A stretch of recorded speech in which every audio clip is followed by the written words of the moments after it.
Welcome to Elevate Springfield, where we will dive into strategies and stories that help you rise to your full potential. Each episode, we'll talk about how you can take intentional steps to elevate your life and your business while making a meaningful impact on those around you.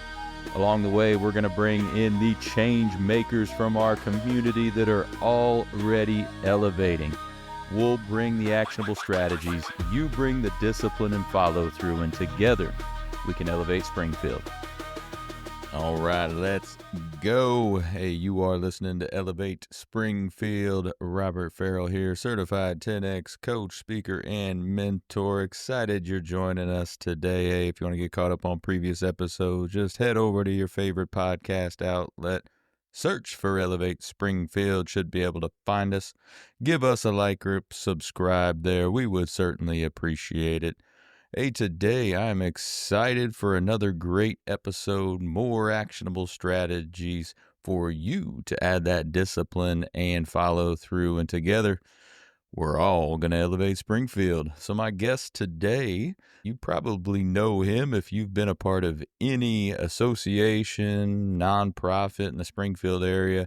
He has been highly involved in a number of them over the years and is a pillar of the community when it comes to nonprofits, association boards, and really trying to elevate Springfield in what he does for the community. So I'm excited to bring in Mr. Jeff Dillman. So let's go ahead and chat with him. I'll be right back after the break.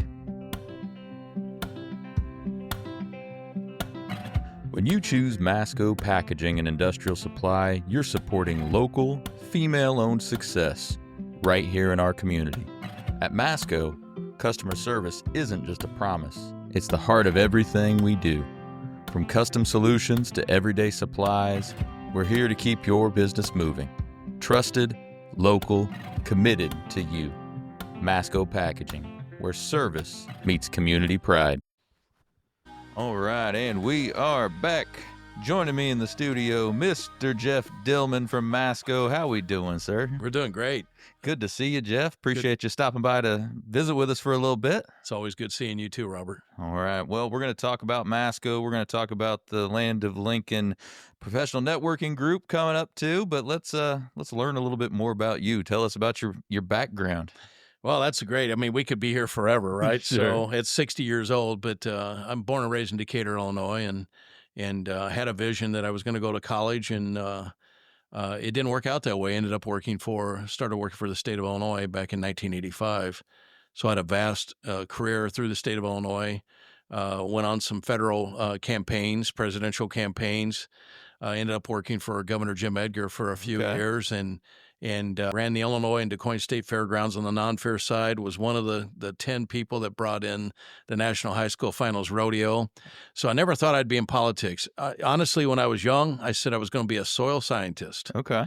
Why? I have no idea. That's what I was going to ask you. To take some, career test, aptitude test. Actually, it was a soil scientist and a sap scientist. Okay. And I don't know why. I really don't know why. I referred back to a book that my mom had kept back in grade school that I made, and that's what I wanted to be. Okay. I really don't know why. Why do we think that, at that age that we were going to, I was going to be a scientist? But I'm not. Today we're selling toilet paper. Right. So look at that. Right? No, I mean, that's one of the reasons I ask is, worked with a lot of students over the years, and soil scientist doesn't come up all that often. Not sure why it did for me either back in that would be a long time ago. Sure. But I always thought, looking back at that, it's like, that's the strangest thing. I didn't want to be a police officer, a fireman. I didn't, I wanted to be a soil or sap scientist. All right. But I guess in a way I'm a scientist of somewhat, I guess, but great career going through government. And, I've had a vast amount of experience, honestly. I do enjoy what I do today. It's, obviously at Masco Packaging as a general manager. It's a locally owned family business, and they treat me just like family. That's awesome. Yeah. What were some of the presidential campaigns you said? The Bush family, and Bob Dole. So awesome. The Bob Dole campaign, I think it was 1996. I did a little bit of advance work for him, Mrs. Dole over in Missouri, especially during caucuses in Iowa and all that. So, I had a lot of good friends in that led me the way, that I couldn't have done it without several friends. I mean, that put me in that position. But presidential campaigns are a lot different, especially when they're a nominee. Sure. It all changes, obviously, when it's being a nominee. When Bob Dole became a nominee, then Secret Service comes in. It's a whole different ball game. Unfortunately, it wasn't successful, obviously, but a good amount of experience for, as I always say, a young guy from Decatur, Illinois.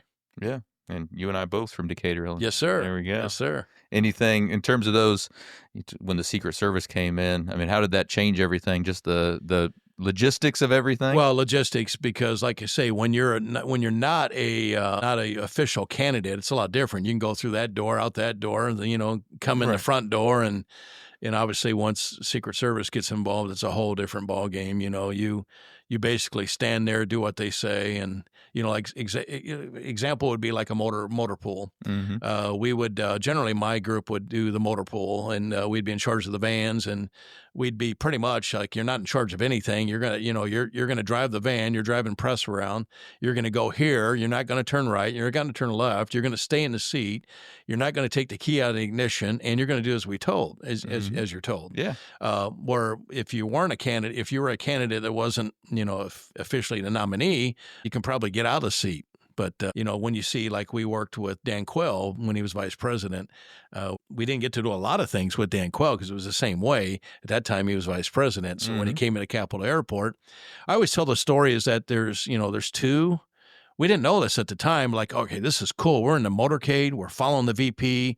We're going down to the Capitol to see the governor, and we're going to follow the route. Well, come to find out, there's two routes, and we had no idea that, right? So we're all giddy, and we're talking about it, and next thing you know, we're not at the Capitol. We didn't end up at the Capitol. It's like, what is wrong with that? We're a decoy. Exactly. And on the presidential side, there's multiple decoys. Uh-huh. So, but I'm really proud to say that I had the opportunity. I couldn't have done it with a lot of people that got me in that position, but I enjoyed my time. And then when I got in the governor's office, that was really a fun time, educational time, stressful, but a very good governor.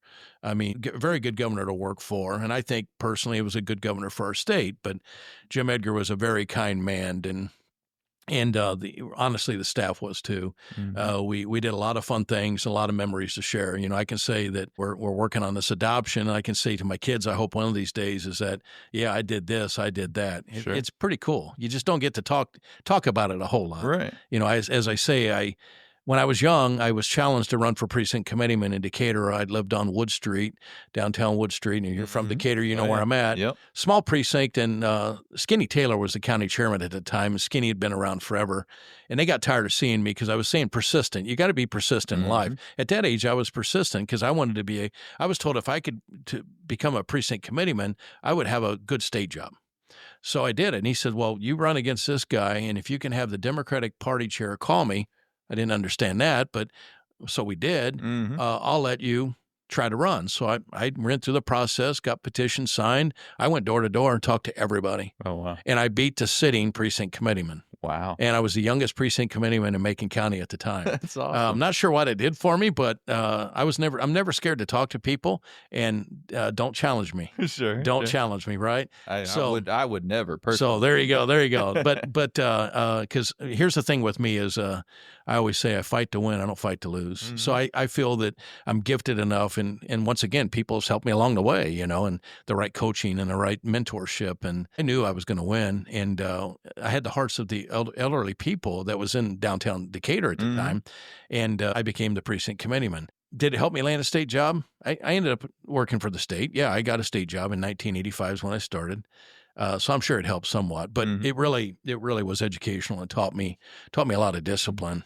What was your favorite thing about being in politics in general, whether it's at the presidential campaigns or the position you were just talking about? I think the that's a great question. I think the thrill, the drive, the ump to it, and just to say that you're doing an advancing gig and there's Michael Jordan or there's James Brady. I mean, I've done several gigs with advancing that I got to meet some some pretty cool people that I wouldn't have met today, right? I probably wouldn't have been 100 feet from Michael Jordan or James Brady, the press secretary, or just Steinbrenner, for example. He's big in horse racing. We're at the DuQuoin State Fair, and he was at the DuQuoin State Fair with the governor, so I got a chance to meet him.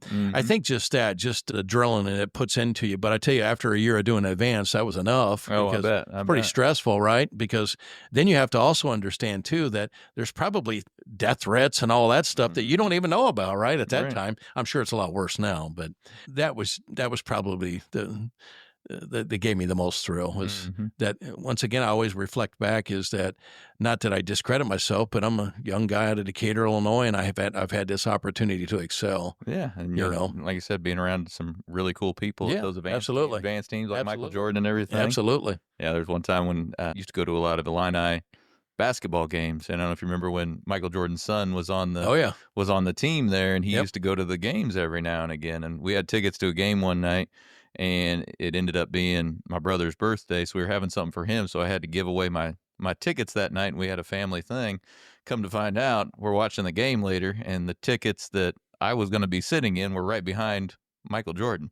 So I missed out on an opportunity. Oh, wow, that is awesome. to sit with Michael Jordan that night. So I always mess with my brother about that. Yeah. That's funny you say that. My first gig is advancing when I advanced over 96 of the 102 counties in Illinois. The collar counties we had another advanced team up there. My first gig was the U of I game against Bobby Knight. So it was pretty cool to be able to meet Bobby Knight. Yeah. I was on national TV blowing bubbles. I got in trouble for that because I wasn't supposed to be on national TV blowing bubbles, but but I had no idea at the time I was blowing, I had gum in my mouth and I was blowing bubbles. So live and learn. But that was my very first advancing gig with the governor.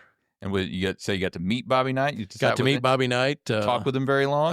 Not very brief. Yeah. Very brief. It was just nice, the pleasure to say hello and shake his hand. Absolutely. A legend, right? No doubt about it. No doubt about it. A legend. But those are memories that I'll never forget. And I hope I can share with my children or child. It would be nice to be able to share that because that is, once again, it's that hometown boy from Decatur, Illinois. You know it. Absolutely. So now you're at Masco. How long you been at Masco now? I'm in my 11th year at Masco, and boy, time flies, right? I took a few months off prior to finding Masco and was just trying to researching life and going through life of what I want to do. And did I want to go back into state government? And I came across Masco, the Britons, Express personnel, good family, good people. I came across that, so I contacted them, and I got tested in and did the paperwork I needed to do. And I came across Masco, and I didn't really understand what Masco was, but I did notice a name that I networked with. He used to be with the Chamber of Commerce.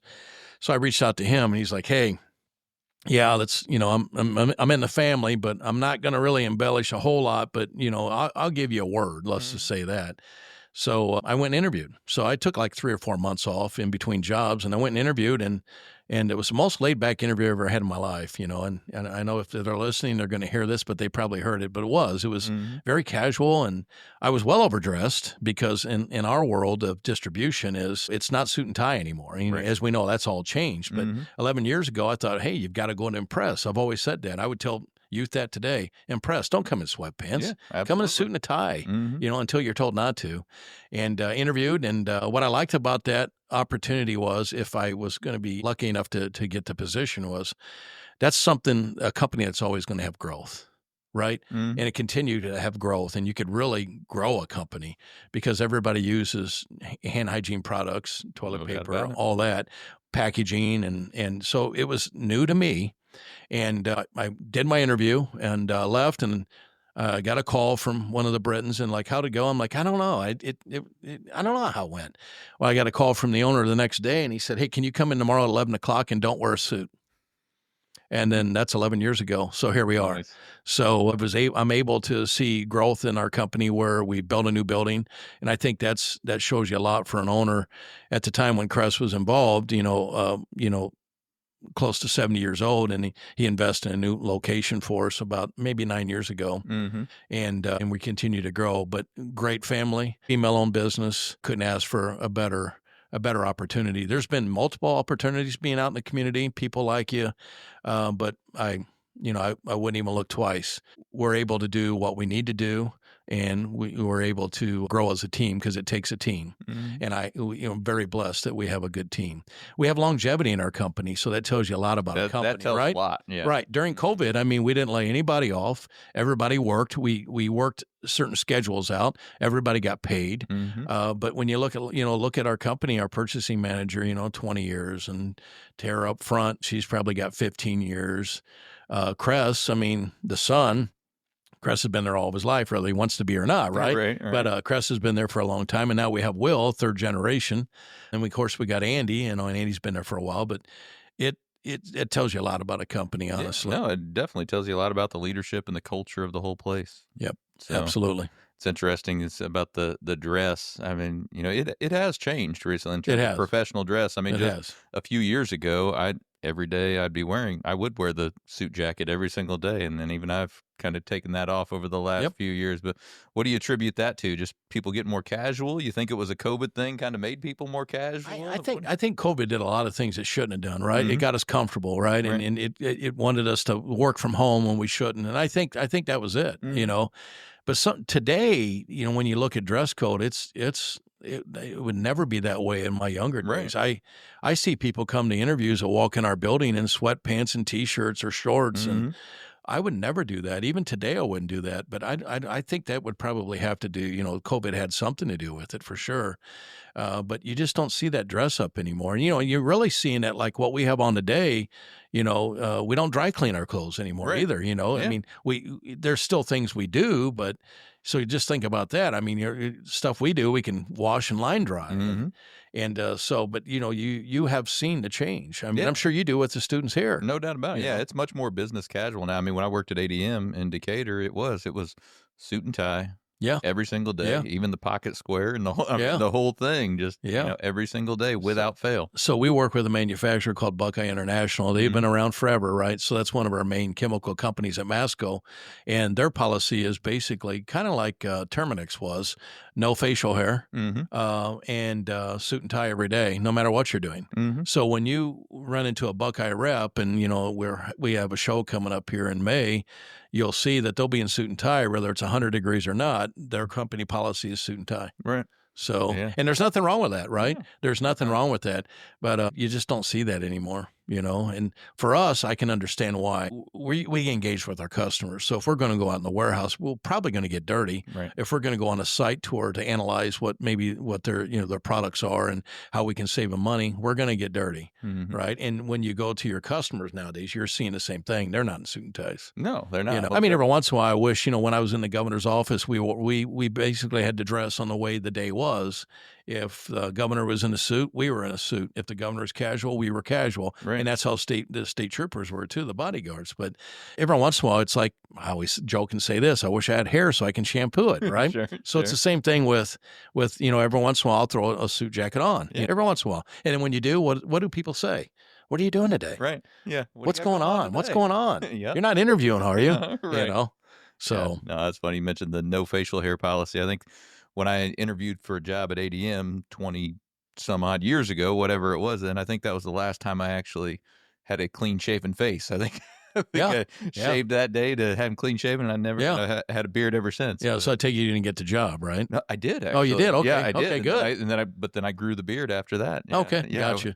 I worked I was in research and development over at the Randall building first for a couple of years, and then I moved over to the corporate office. I was in HR for a little bit before I Nice. got into education. Nice. So, I mean, ADM's a big Yeah. staple in Indicator in Macon County, and I worked in the gas hall division there for a private contractor, and for a little bit, and I was one of those crazy nuts, way above with a power washer washing off these huge tanks and just bounce them back and forth. That lasted about a week because I felt death in that whole job. Oh, yeah, And yeah. I don't like heights, but I did have a little small gig there. I did work at Mueller's Indicator, which everybody brass foundry at Mueller's. yeah. That was a tough job too. But Mhm. ADM is Decatur. Yeah, it is. And before I was at ADM, I was at Tate. I was working for a contractor at Tate and At Tate Lyle. Lyle, yep. Yeah, it's a very labor intensive job and everything. Yep. Stacking those 50 and 100-pound bags and Yep, everything. cornstarch or whatever yeah. it was. Oh yeah, doing Yep. that whole thing. And then when I moved over to ADM, in their research facility there, it was really cool to be able to see some of the up and coming products and processes that they were working on, and got to work around a lot of really smart people. I mean, Yeah. a lot of chemical engineers and Oh, yeah. people with PhDs in chemistry and all It's all this over there. it's pretty impressive, like their water activated meatloafs and things like that. It just blows your mind that that's some of that stuff is made in Decatur, Illinois, Right. at ADM. So Yeah. No. So you mentioned the leadership and culture at Masco to be able to have people with longevity there. How would you describe the culture at Masco? well, the culture's obviously good, right? Yeah. So because we're keeping it. I mean, I always tell people, Robert, that we're a small office that packs a big punch. Mm-hmm. So I think what you see, whether there's frustrating days or not, which there isn't anything you do, it's a team effort. It takes a team, and we all, from sales when they initially make the sell to when it gets into the office where the girls have to process it and try to understand what the salespeople are doing, to getting to the warehouse pulling the product, to our manufacturer supplying the product. The culture's, I think, is phenomenal. I really do. I mean, I'm sure some other people would say, hey, it could be better, but anything could be better. We But can always improve. yeah, absolutely. But I think no matter what, at the end of the day, there is a team effort there, and with that that helps with longevity. It comes to a point now where I think the girls know. When I say the girls, they're the bosses, right? They know when we're turning left, but we think we're turning right. Sure. So it's kind of cool. The fact is that if we get off track, they get us right back on track, and they check us too. They check me. Sure. They do. So, and I'm glad they do. Good. So, you have a lot of clients in the area here. What are some ways that you guys at Masco elevate your clients? Well, respond fast, right? I mean, I think that's probably the key thing there is we have to make sure that we respond fast. We're human. We have to understand that we're not robotic, but we treat every interaction like it's a real interaction. We own our mistakes, and I think that's Andy and Lunt and I were talking about that today. You're genuine when you own your mistake. We're not perfect. We're going to make mistakes, but the problem is we don't need to beat around the bush. We made a mistake. We're going to correct it, and if we can, we'll correct it that day. We service a 150-mile radius, so sometimes that's hard to do the same day.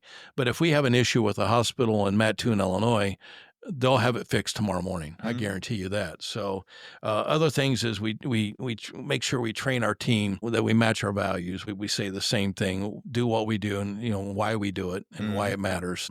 And that's key too. That is. And that to is. constantly embed that in everything. Hey, this is why we're here. This is why we do what we do. It is. I think that keeps everybody and it's easy. motivated. It's easy to get off track, but we have to understand that as customers first, right? And honestly, we make it easy to reach us. Because nowadays where we're at, you better do these things to keep your customer because there's opportunity or there's options elsewhere. Yeah, right? Yeah. The expectation with customer base right now is immediacy. It's right now. You're right. And sometimes we get off track, but we get right back on track. And that's what the team does really well. So the nice thing about the team is there's not a whole lot of corralling because I think everybody understands what their mission is, what their purpose is. And that, to me, that's pretty cool because coming from the corporate world, it was totally different. You always had Johnny or Susie or Sally in the office. Right.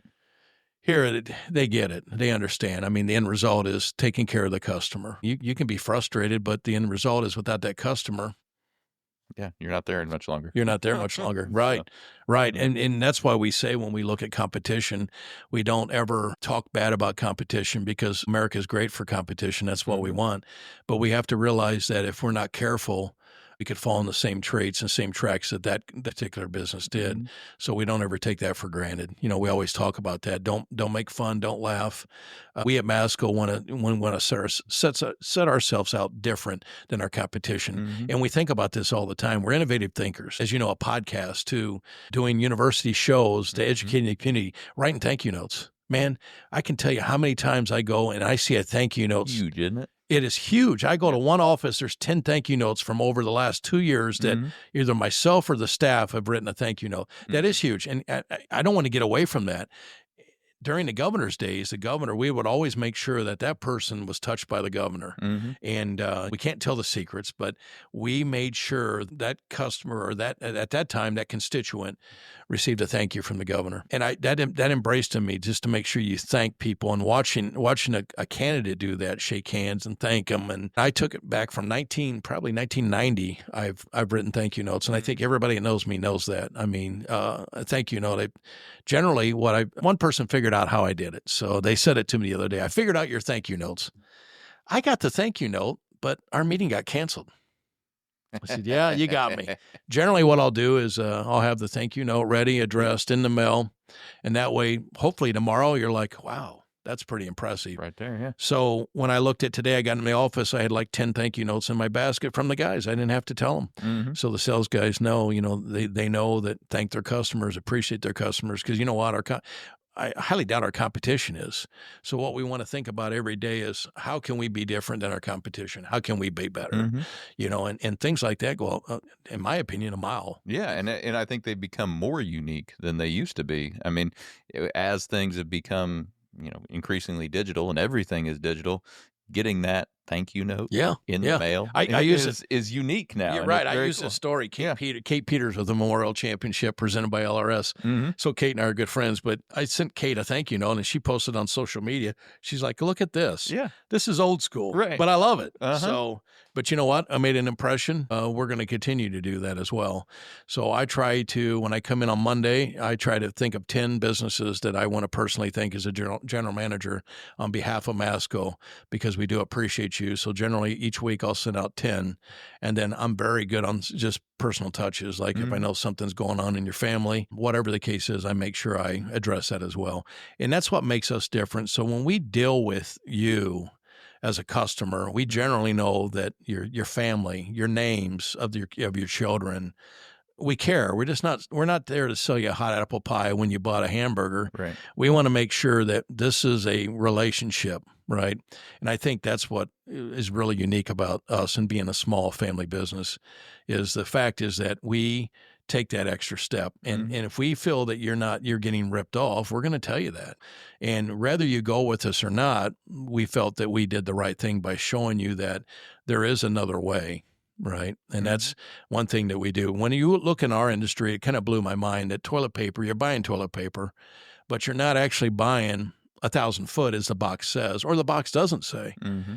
In our world, we'll bring you in as a customer. We've done this multiple times in the warehouse, roll out your roll and show you what it should be. And you're going to be about 400 feet short, and you're paying $20 more a case than what you should be. Mm-hmm. We take the extra step. We can tell you the cost of your soap down to a penny. Each pump's going to be a penny. We're not going to come in and say, hey, Robert, it's $53 a case. Right. We're going to show you the cost savings.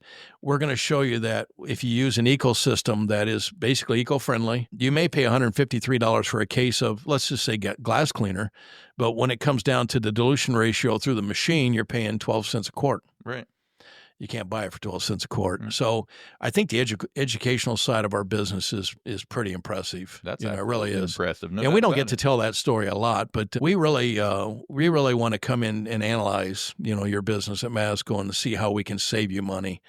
We can show you that buying local is very important, that buying locally owned, I should say, because when you're looking at big box stores or the member stores, you think you're getting a great deal until you take the footage and you see, let's say, for example, at a member store, you're buying toilet paper. Well, I'm getting a great price. I'm getting 40 mega rolls at 200 sheets a roll. That's 8,000, whatever. Right. But you're buying the same thing from me and getting 40,000 sheets. Right. So we've seen that through the last few years, we have to be very educational. Some people just don't care, and we get it. But it shows you're going above and beyond for in service. Yes. And that's what it's all about. Yes. Serving your clients. As you know, we have to say we're not perfect. Right. But I'll tell you what, we strive to be. But when that goes back to, like you said, yeah, nobody's perfect, but when we make mistakes, either in personal life or a professional life, hey, we own up to it, we make them right, and then we That's go right. up and go That's above and right. beyond the next time to You make up for it. hold your head up high and know that the fact is that you made a mistake and just try not to, let it happen again. That's never been a weakness of mine. I mean, I'll own up to it. I may not like it, but I'm going to own up to it. Yeah. And as my father would tell me, don't let it happen again. Right? It's not 2 strikes, 3 strikes. It's 1 strike. And my dad is still alive. I'm blessed for that. And he always reminds me of that. People with kindness. There's not a person in the room that you should be afraid to talk to, and just be straight and forward and own your mistakes. Absolutely. So you talked a little bit about some of the training you guys do at Masco. What are some of the customer service strategies you guys use, even more than what we just talked about? Maybe some sales strategies. What are some things you guys train on? Well, let's say that's great. Let's lead into that, because one thing that coming from prior positions is reading's key. So we're always reading something. Right now, we just started a book. It's called AI for Small Business. Unfortunately, you better be up on AI, right? As we know, we better be. So we are seeing how AI can help our business grow further. So a lot of reading. So we just got off a past book of don't sell value, don't decrease your price. So we're constantly reading. So the group is reading books and having a conversation each week talking about that. So we have that training. We have manufacturer training. We have ongoing training all the time. When I tell people that this team is skilled, they are, from the office staff to the warehouse staff to the sales staff. We bring in manufacturing reps that constantly train us on what's going on. So we could be a step ahead if there's something going on with that chemical, or if it leaves a film or whatever. So I say, for me, the top notch is the training, is the manufacturer training and the book reading. And that's probably one of our biggest strengths, is just that. Yeah, and that's, in the 10X world, that's what we talk about, building value rather than decreasing price, right? Absolutely. The price is the price. And that's what Build this your book value, focuses right? on. It was really good for us to know that, because sometimes you just feel like you got to lower your price and you don't. Right. And value. when you lower your price, did you build the value? And you probably didn't need to lower your price. One thing about us is that, we're not price gougers. I mean, we want to make sure that it makes sense. We're making money and we're saving them money. One thing I do as a general manager is I'm always constantly telling our manufacturers to sharpen your pencil, or looking for other options. Like May 4th through the 7th, we're going to Florida to a trade show, and that's what we'll focus on. And we'll focus on potentially maybe new vendors or current vendors and working on pricing. So we're always looking at, what I say for my guys is, they're good golfers, but they got to have the tools to golf. So I have to continue to change out golf clubs, or maybe not, or sharpen the golf clubs they have, or change their swing. Is like Tiger Woods would always say. Tiger would have a bad game, he'd go and just keep hitting balls and change his swing. Michael Jordan would do the same thing. Miss free throws, Michael Jordan would stay and shoot 100 free throws. Yeah. And that's, what we're always trying to do is, well, what can we give to the team that would make them top notch and would make them better? So we're always looking for something different. We're not always wanting to change, because the other nice thing about distribution with Masco is, in looking at other distribution throughout the U.S., because we meet a lot of people, is we have longevity in our manufacturing reps. When you look at your paper line, your toilet paper, your roll towels is what we call our paper line, probably been with the same company for 20 years. We get people in once a month, telephone calls, emails, stopping in to want us to change, right? But there's loyalty there, because one, it's working, it's a good product. So we're always looking at not necessarily changing, continued education. I think that's probably the key for our training, is continued education. Absolutely. We're always trying to find something different, but we're really into the book reading.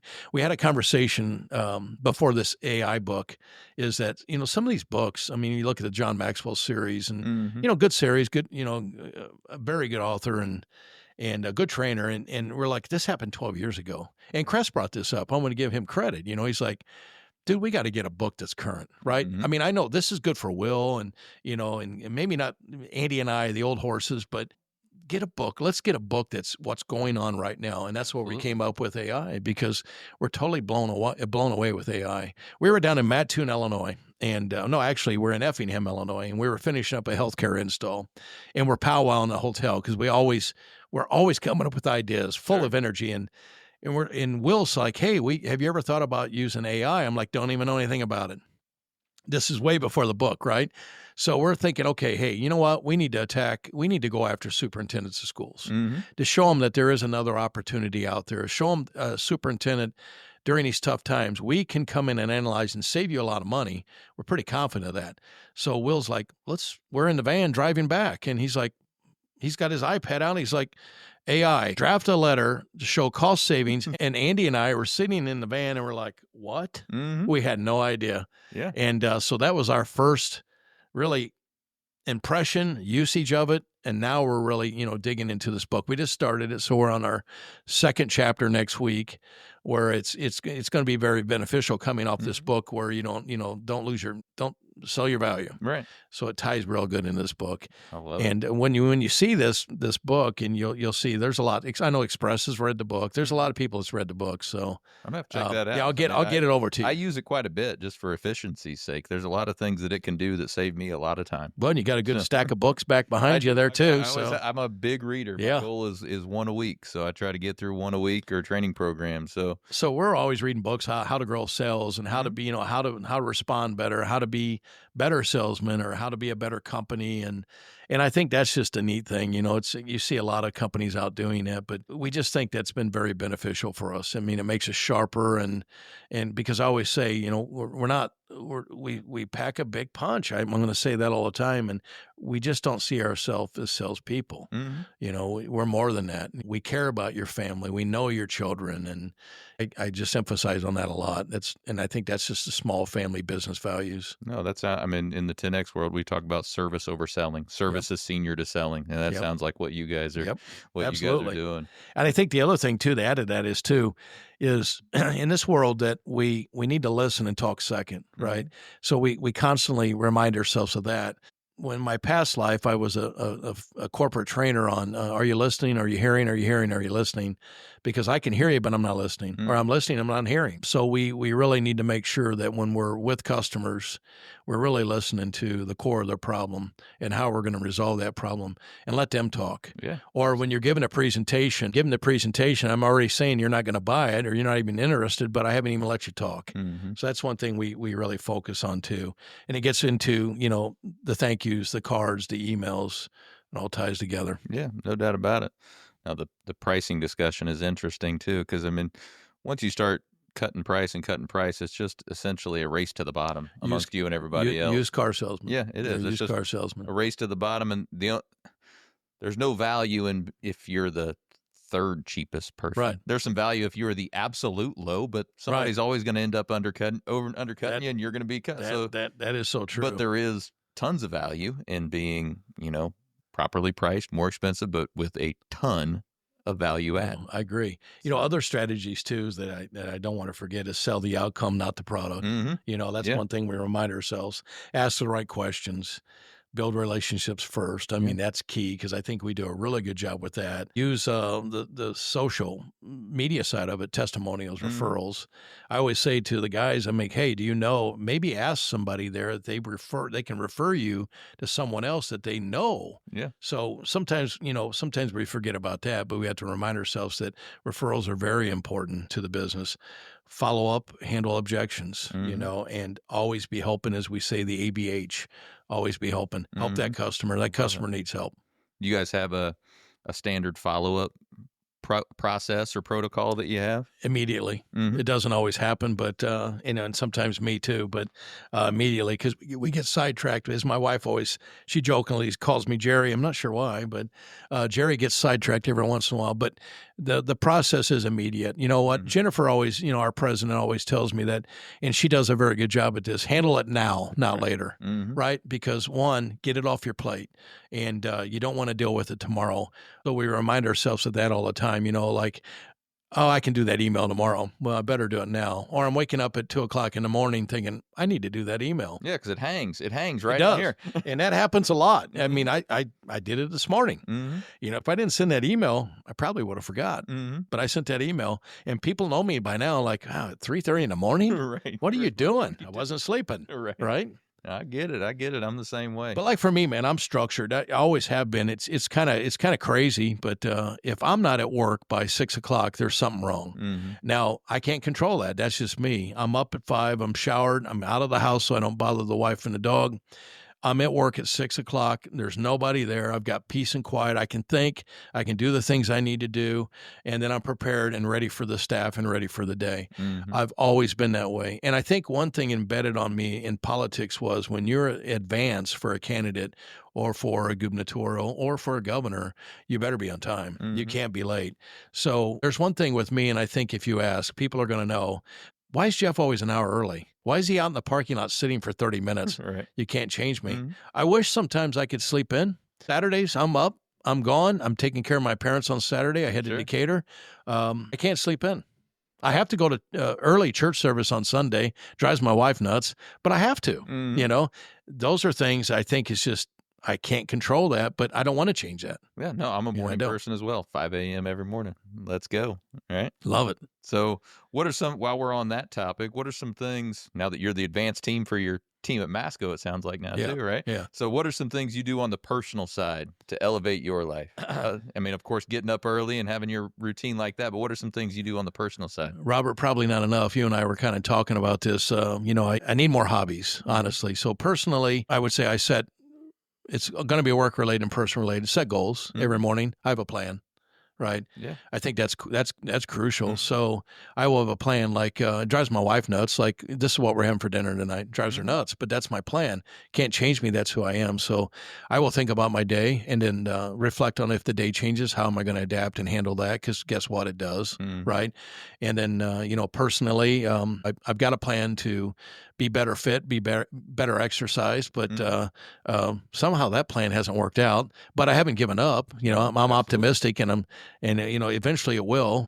I think really just I'm plan and goal oriented. I really am. So I'm the same way. Battle plan for the day. Absolutely, and I've heard you say that before, and that is so true, because you do have to have a plan. And I'm trying to with Will in the office, being the younger, helping Will with that, and Will's got solid plans. And it's just kind of nice to help him and watch him develop. But you have to have a plan, because if you come without a plan, we know the outcome's not going to be. It's not going to be good. Right. So personally, I have goals. Looking at adoption, that's I'm really excited about that. So life's going to change, right? Certainly. So I better have big plans then, right? But I think probably the strength is just the battle plan. Awesome. Yeah. Awesome. Well, you've been a part of a lot of different associations in our area, a ton of them right over the years. Yes, sir. You've been integral in many of them. You started a brand new one here recently, right? I did. Lincoln Professional Networking Group. I did. Right? And you know what? I got to tell the story. I wasn't looking for anything new to do, and I wasn't looking to compete with any other local initiative out there. I've been a part of all of them and still are, quite frankly. And when I was sitting around with youth, because we've been talking about youth, and I sit around with youth and I saw the energy that these guys had, and I call them the wing guys, so they're going to know who they are. And I thought, wow, 18 and 22, 23, 24, I wasn't like that. I was competitive, but my gosh, now if I can get these guys to less socialization and let's network and let's really showcase their businesses, which are very good businesses, quite frankly. And it kind of created a fuel in me. It fired me up. Sure. And we set at the end of the year at Masco and said to ourselves, we'd like to grow personally. So let's grow. Let's be aggressive this year.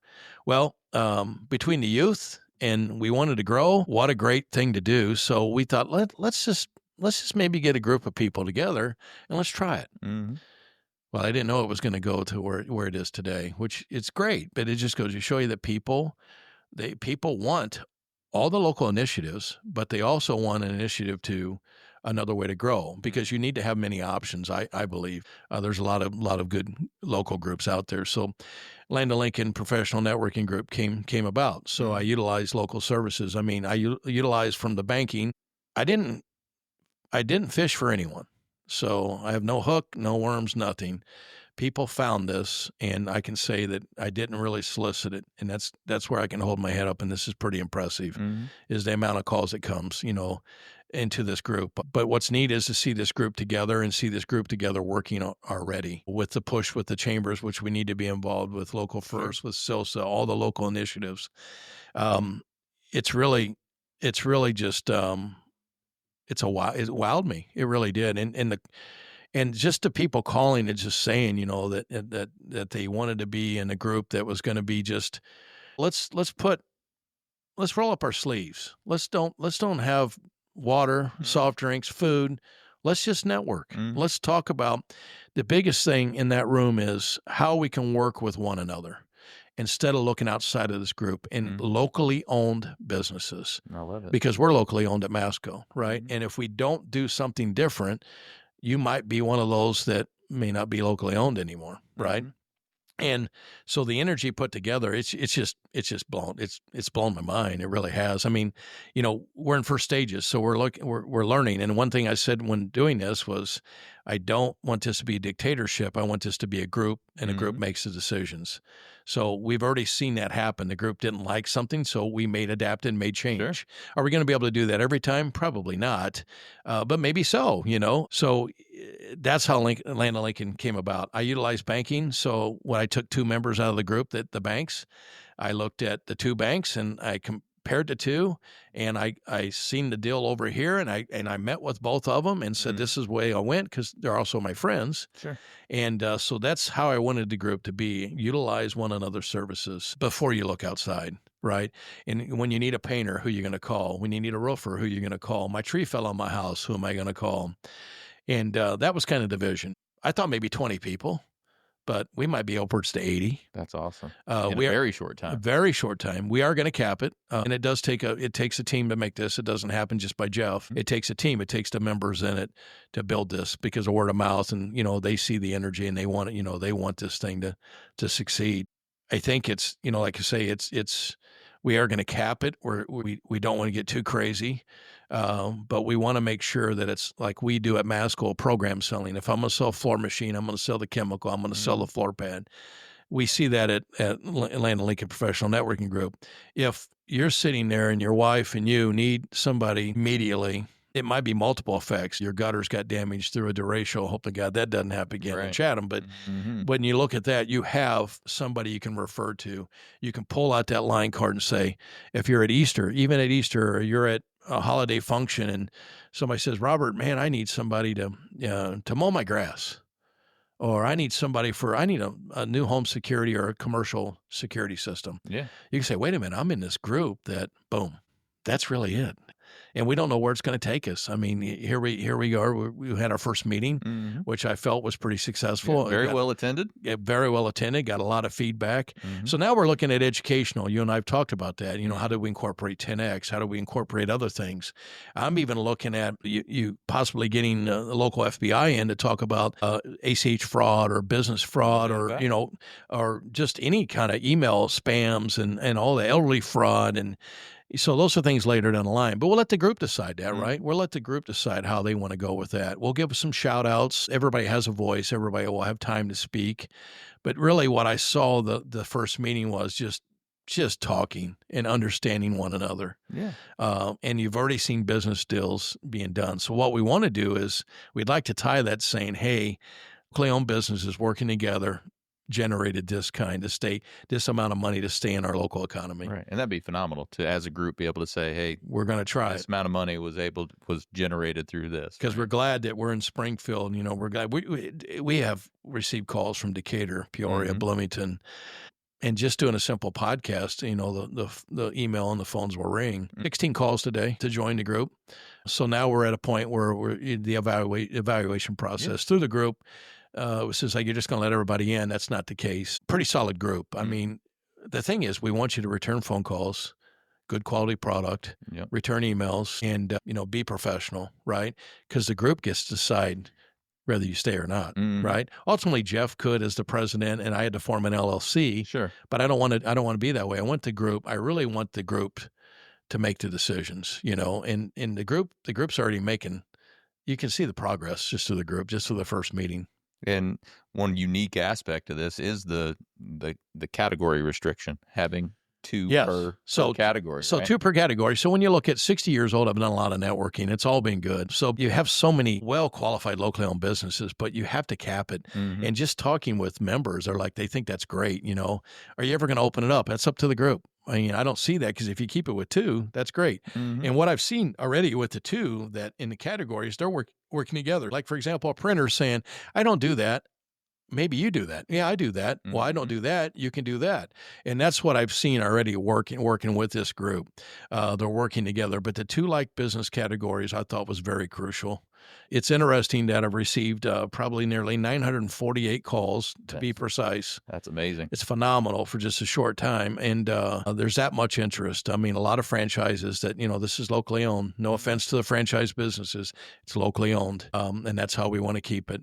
But yeah, it's phenomenal, the amount of calls and interest. So apparently people want to do something a little different. They want to be involved in everything, but do something a little different. And so, where we take it from here, that's really up to members. But there's a lot of good ideas, and I don't know which direction it's going to go. But I do know this is that we have facilities asking us to host the event, which it's a simple. I mean, Jeff didn't do this to make money. Jeff did this to really create awareness in the community for locally owned businesses like ours at Masco, and really to grow Masco. When we grow Masco, it grows. The staff are able to have things, and we're able to get new equipment and things like that. It's because we have to think outside the box, and that's what we're doing here. We're not doing anything but thinking outside the box, because we have to retain our business and take care of our current customers, right? And no matter what group we're in, but then take it to the next elevation. Right. And you're essentially growing a community around it too. Absolutely. So it's going to be good for everybody. Absolutely. We'll partner with the other groups. You'll see that as well. I mean,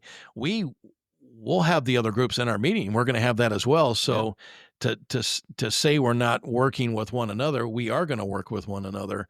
And I want to emphasize that we really are. We see you're going to have people from the Chamber of Commerce sitting in, from other local initiatives like Local for Springfield sitting in there, because those are important too. I think you could say community grows. That's how a community is going to grow, by working together. Each organization has a whole different approach and different look. Yeah, this isn't taking away from any other organization out there, because when we are all strong, we're going to make the community stronger, right? Communities Just grow together. In the podcast, we're elevating Springfield. That's right. right. We're elevating Springfield. And my dad tells me this all the time: don't put all your eggs in one basket. Right.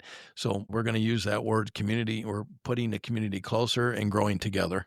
I love it. No, I was at the first event there, and it was very well attended. Everybody seemed to be having a great time networking and everything. So kudos on such a phenomenal start to this, because like I said, 948 calls, and we just had one meeting so far. Yeah. And I mean, it's crazy how quick that started to explode. And 120 referrals for the first meeting. For the way we do it is you have to bring in 2 referrals, as you know, and then that's not necessarily to join the group. But so just because you're not locally owned doesn't mean you're not still going to have business generate from this, because you will. We'll have a separate internal database that we'll keep, that you can say, yeah, I need this. Or let's say you call somebody in the group and neither one of them can get to the job. Then we have somebody else that internally the group can look at and say, I've got another person over here that I would recommend. So to me, that's pretty impressive.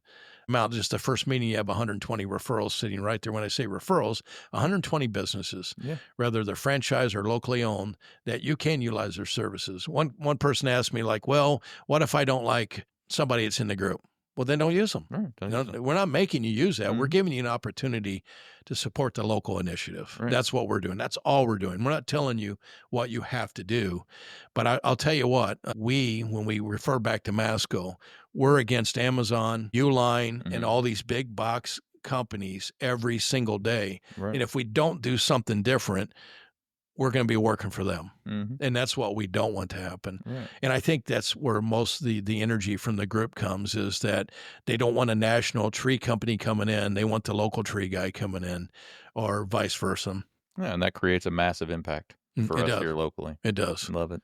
It does. So your fee structure is a little bit different too. It's a little different. So tell us a little bit about that. Yeah, no, I'm glad you said that. So, I said to myself, I've got to charge something, because you got to have ownership. Yeah, got to have a little skin in the game. Right. If I didn't charge something, I don't think you'll take it serious, right? So, I don't know, $10 came to me. Just $10 a meeting. Mhm. Okay.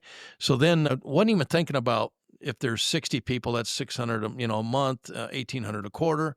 And I'll give kudos to Nicholas Cook. Nicholas said to me with Tech Guard Security, Nick said, hey, have you thought about maybe throwing some of that back in the community to local nonprofits? I said, dude, I haven't, but that's a great idea. So that's where that came about.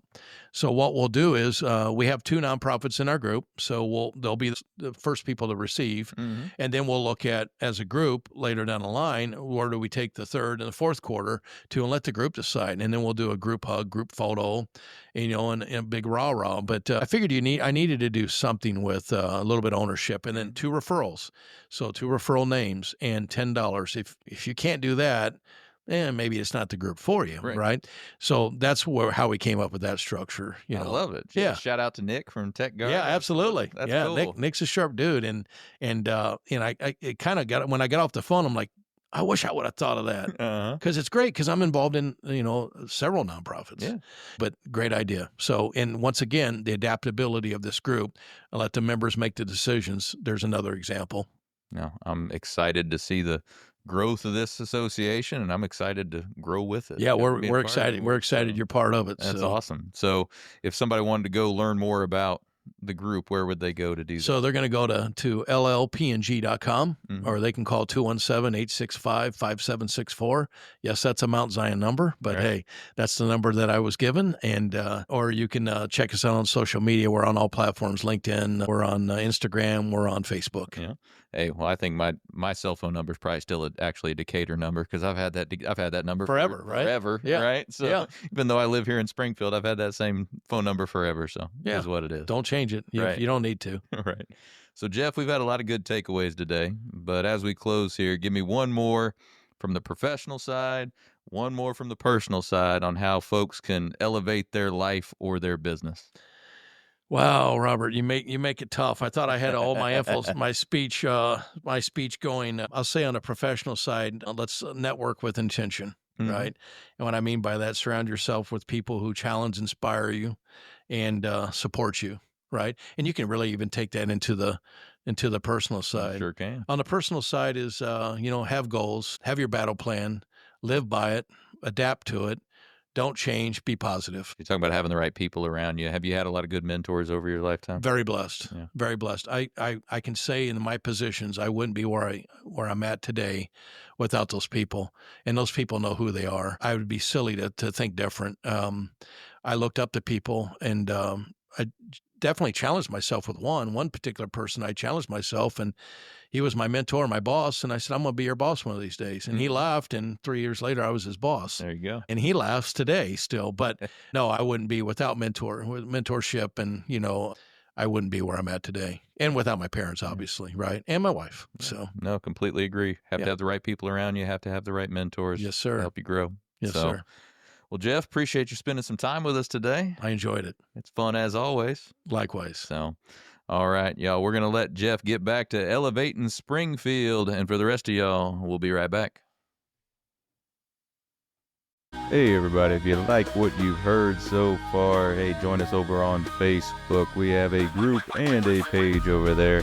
You can also join our free community where we will bring you additional insights and strategies to help you elevate your life, your business, and ultimately our community. You can find that link in the show notes. We would love to have you join us.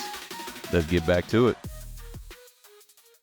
Dillman, phenomenal, doing great things in the community as he has been for many years around here. Thank you to Jeff for all he does for the Springfield community, certainly elevating what we have going on here in our area. So, a few things we talked about with Jeff through a 10X lens. A few of those things were really right up 10X's alley, exactly the way 10X thinks about it as well.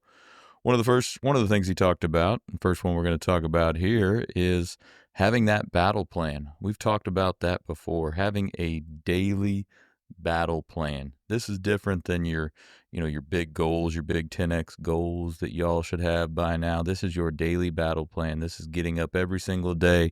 Hey, what do I need to go out and get? What tasks do I need to accomplish today? What are my deliverables for today? What do I need to get done to make today a successful day? And you can do that first thing in the morning. Create that battle plan right away, every day. It'll keep you motivated and pushing toward those longer term 10x goals. He also talks a lot about continuous training there at Masco, what they do.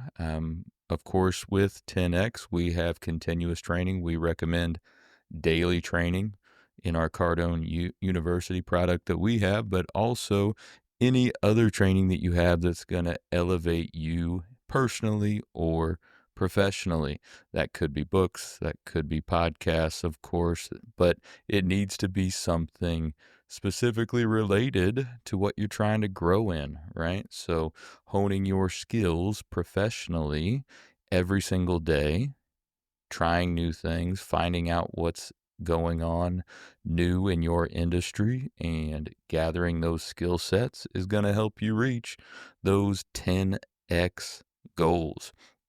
He also talked about surrounding yourself with inspiring people, with great people, right? I've talked about that a ton. That is critical for your success, having those mentors, having that mastermind group, and essentially spending all your time with folks that want to elevate as well. It's going to help you stay motivated. It's going to help you elevate, and again, help you achieve those goals. Another primary topic was service, right?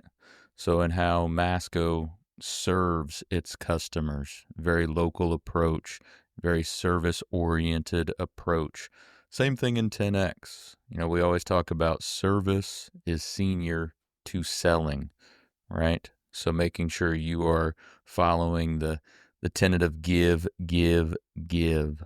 Always serving your client or customer, not just selling. And we've talked a lot of strategies in the past on how to do that, but it's really mindset shift up front from just trying to sell whatever you're doing to really having your client or customer's best interest at heart. That way you are serving them to the highest degree possible.